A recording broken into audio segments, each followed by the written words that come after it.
racing car. We've been waiting a little while for this, boys. Now I know you're had the privilege, Nick, of being one of the few people in the world, certainly Australians, who was over there in I think December. To test a prototype version of this. But here we are in Sydney in a flagship showroom of Ducati. The DesertX is finally here. We get to see one in the flesh, and I heard you try and start it there before. It's a display issue, right? It is display unit. Display only. That's what I was told anyway, but I was keen to see whether it would fire up. But no, we get our production units in a couple of months. But for the time being, we'll do the rounds with the display bike. And then a launch hopefully around August or something like that. Yeah, proper media launch, give you a good chance to ride it. Yeah.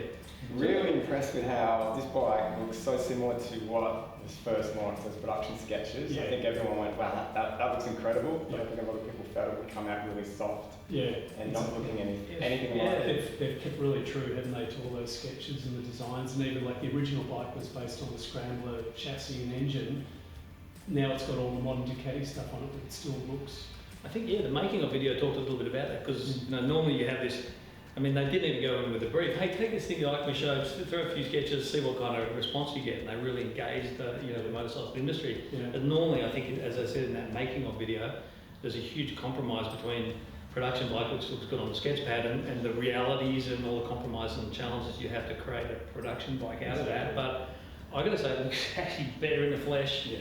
To me, than it did in all the sketches and even some of the photos I've seen. That's the thing. Like when you look at the details of, as an off-road rider, what's going to break on it, where are you going to get mud stuck or whatever. That's what I sort of looked at when I, first had a, glance at the bike, and I think they've done it right. Like there's good protection for the engine, and there's good components like the tyre, the suspension, the Brembo brakes, and all that sort of stuff. So it just keeps on ticking the boxes. Yeah.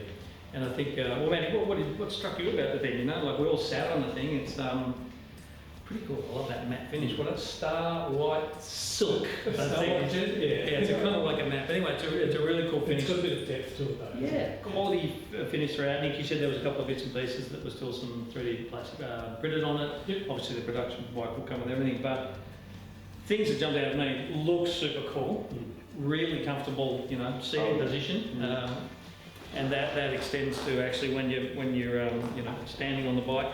It actually really amazed me how slim, particularly through the knees. So that V-twin engine, that's obviously a big benefit there. Yeah, but just a really neutral, comfortable, it feels like a big dirt bike. And for someone that's got 21 litres in the fuel tank, and I think you said earlier, Nick, you're going to have another 8 litre of saddlebags back here. Yeah, correct. So a little auxiliary fuel tank sits both sides of the rear subframe, gives us another 8 litres. So 29 litres combined. We should be looking at a fuel range of probably around 550 k's maybe. Yeah, which is pretty good. I like the look of it better when you had a little bit of that white and the graphic back there as well. It balances it nicely, doesn't it? Yeah. And standouts for me, it's got to be a chromoly frame throughout, the whole front end, but especially removable rear, so when I'm in it, I can either weld it or bend it back into shape. Test for it, hopefully. It's thought out. It's pulled out of the mud. You can take off your passenger pinions. It's not connected to the exhaust pipe. Yeah. And the triple crown edge.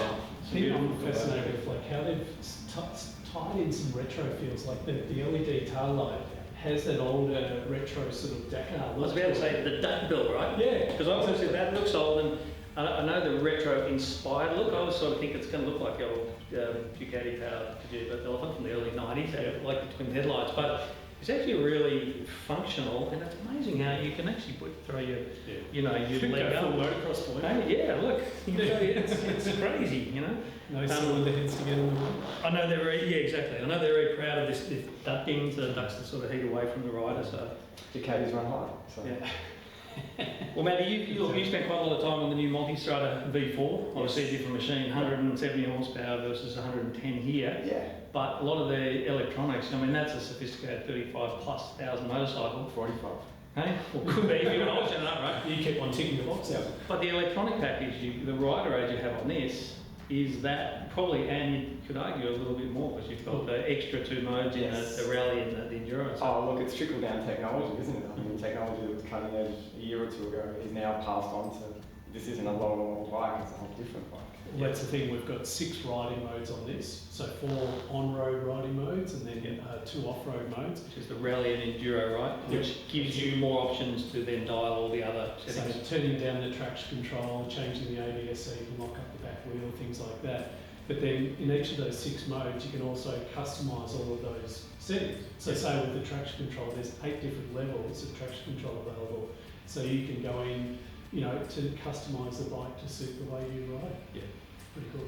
Which for some people is too much sophistication, but you took quite a bit of time doing the presentation today to say when you turn either the key off or when you turn the bike off, it retains your setting, or bar if you turn ABS off entirely. Yeah, and I think that's reality. Even though we've got 6 modes available, most people are going to find they just use 3 modes, you know, and they'll swap between, you know, those 3 modes whenever they're riding, but it might mean that, you know, say one guy when he's riding off-road, he might be in rally mode, and the other rider's in enduro mode.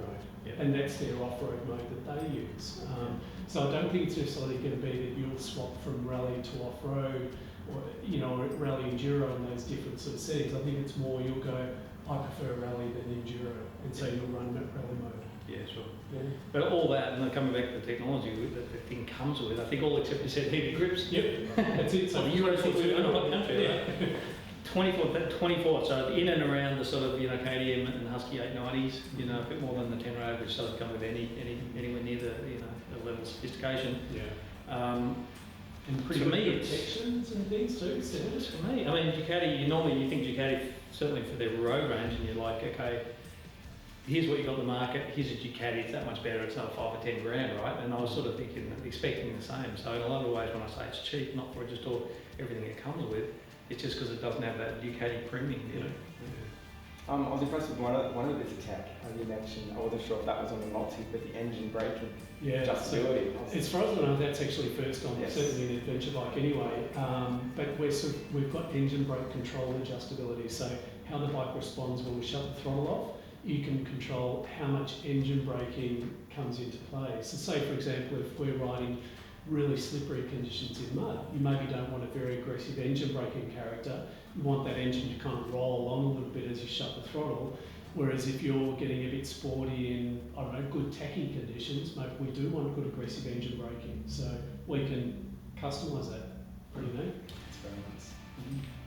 Putting my Aussie dusty Outback hat on here for a moment, I heard a couple of other journalists asking me about you know, the air filter setup on this. I know that, you know, like some other brands, you know, you guys got a chat to uni filter, so the paper filter, also get some sort of foam filter. So obviously, it's always been an issue in Australia with all the adventure models that have been sold here. Getting dust into the airbox, air filters is a big challenge.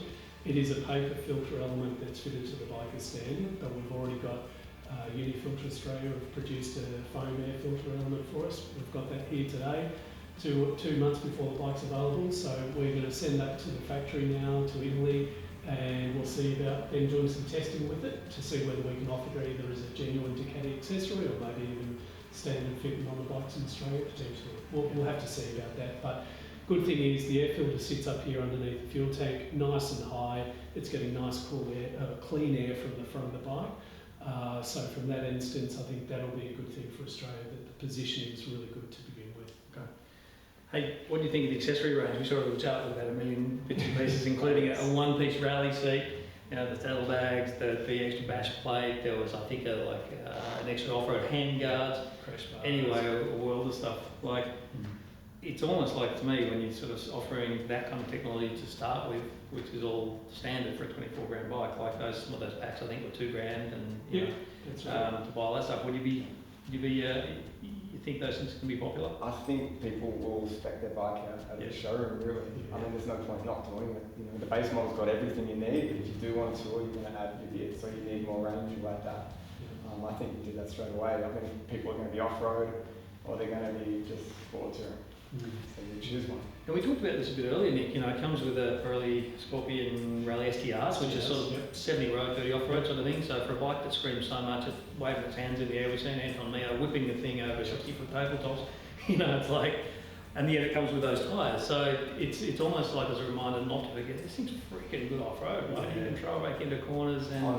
On-road, I beg your pardon. On-road, yeah. I mean, because Australia, we've got a bit of an obsession, obviously, with talking about, okay, well, is it a real adventure bike? And by that we mean a travel enduro bike, right? Can it land off erosion mounts and shit? So I've become a little bit obsessed with that, probably up the 890 Adventure R, which sort of set a new benchmark for that. But what's your experience of the road versus off-road manners?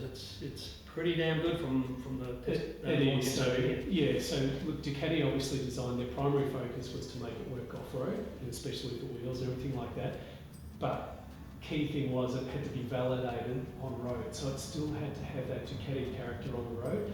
And my experience from riding the bike in Sardinia back in December last year, one of the things was the bike is really stable. So it doesn't matter whether you're on road or off road, it's a really stable platform, and you can crank it around through the corners on the bitumen, and particularly with those tyres on, you can really get some good impressive lead angles happening, and the bike's nice and stable, but somehow it's still nice and light and flickable, like we saw Mio whipping the thing. So somehow they've managed to get that balance right, where it's stable but nimble.